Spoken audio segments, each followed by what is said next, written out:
today, you guys are going to understand how to work on it instead of in it. Okay. So, uh, yeah, I was named as the youngest female franchisor in 2018 because now I know why I was one of the first because woo, it's a lot. But now I know I'm holding it down. And so you can follow me on Instagram, Kika I am.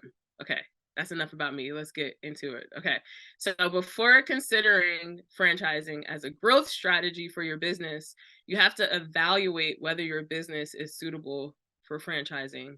So there's several things to think about. These are some of the things, right? So proven business model. So what is success? It requires a proven business model that has been tested and refined. So it should demonstrate profitability and scalability. So when we talk about profitability, like I said, you don't have to focus on having a $1 million profit. Most people buy someone else's business in franchising to earn extra income, to have an asset that creates income for them. So it doesn't have to be $1 million. It just has to be more worth it. It just has to be worth it, put it that way. So there's no specific dollar amount. A lot of people are like, how much money do I have to have made in order to franchise? And really, it's just more of an ethics thing. Like, if you know you can't make money from the business you started, don't try to sell it to someone because it's just gonna blow up in your face. But if you've made a profit, and the hardest part is like knowing your numbers to even know how to make a profit. We're going to have to do a part two to this, okay? Because that's a whole thing, knowing your numbers. And actually, people are like, you ever see people, I made $2 million this year. How much did you keep? I'm like, I don't care how much money you made. How much did you keep? Because if you made $5 million, you made $5 million through your business, but you had to pay out 6 million, you're actually in the negative. So when you see people saying how much money they've made, ask them how much they kept, and they're gonna be like, I don't know. Most people don't know. So focus on, your profit and loss statements. Focus on knowing what is the word that I'm trying to say? Knowing what your percentages should be, like what in your industry, what should your net profit be? Like what is typical? How much should you spend on labor? Your profit margins. How much should you spend on labor? How much should you spend on supplies? Now with ChatGPT, this is so easy. You can literally go into ChatGPT. I have a dog walking business.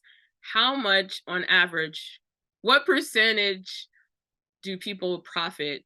What is the net profit? What is the average net profit in the dog walking business industry?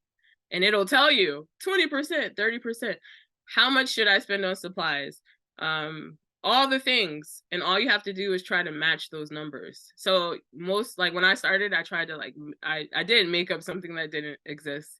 I created my own stretching method based on dancers and how they stretch, but I also didn't have the business acumen to know what I know now. And so it's very important to try to understand like what your numbers should be. You don't have to try to make stuff up because it's already there. The industries are already there. You just have to know what the margins should look like and match it. Okay. So market demand, right? So don't start a candle business if your candle is just like everybody else's candle, right? You have to figure out, especially now in today's economy, what can you offer the public to help make their lives easier? And you can ask ChatGPT. That's a real, and it'll give you a whole list, literally, and you can start from there. But most people waste a lot of time by coming up with all these things that people don't care about. How can you sell something that nobody wants? And then you start getting mad, like, ugh. But it's not what you want. It's what does the market want? If you could figure that out, boom, like cookie. You see all these cookie shops? People love food, cookies, and all these sugary drinks. Even McDonald's has created another brand. I forgot what it's called, but it's just sugary drinks because Starbucks and Dunkin' Donuts have tapped into that sugary drink market and McDonald's hasn't. So now they created a whole nother concept to tap into the market. You can look it up. I forgot the name. And they have a whole menu. of like sugary drinks. And so it's easy to tap into markets as long as you know which markets you should tap in. So focus a lot of your energy on picking the right market. And then uniqueness. You have to figure out a way to make your business different than everyone else's. And now this is the hardest part, but this is what I tell people. Everyone here is completely unique and different than the person next to them. You know what makes you different, and usually it's something you try to hide, or it's something that people make fun of you about, or it's something that you're afraid to share with other people because they would look at you like me. I want to start a business. You don't know anything about being a business owner, but I was a dancer, I was an actress, I knew how to be creative. So I made up my own shit. I made up my own stuff and I attached my creativity.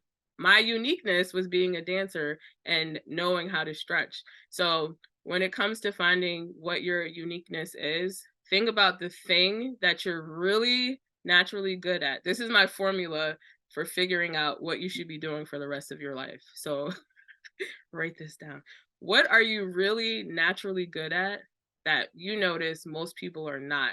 People compliment you on it. People are always like amazed by it, and you kind of overlook it. So write that down. Attached to your passion. What keeps you up at night? What do you dream about? What is the thing that you want to do but you're afraid to do? So you take your passion and you take the thing that you're naturally good at and attach it. Then you go do some market research to see how can I make this product, service, or whatever it is wanted by people. And then you're going to be able to come up with your life project.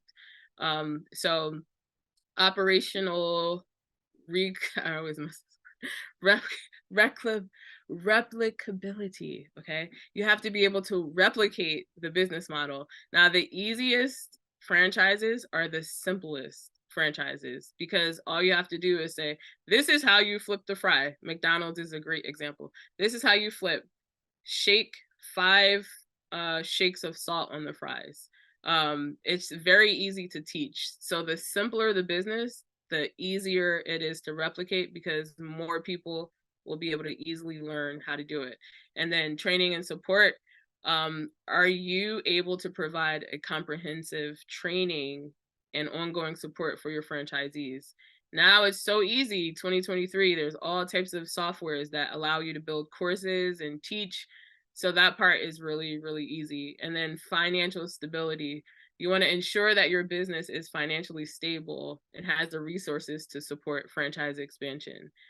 So you want to start slow, right? So once you sell, imagine selling one franchise for $30,000. Now you have money that you're going to put into a different entity, because your business and your franchise entity are two separate things. So when you become a franchisor, you have to set up a whole nother entity. And then that is the entity that will do business with the other businesses. So you take that 30,000 and you keep it there.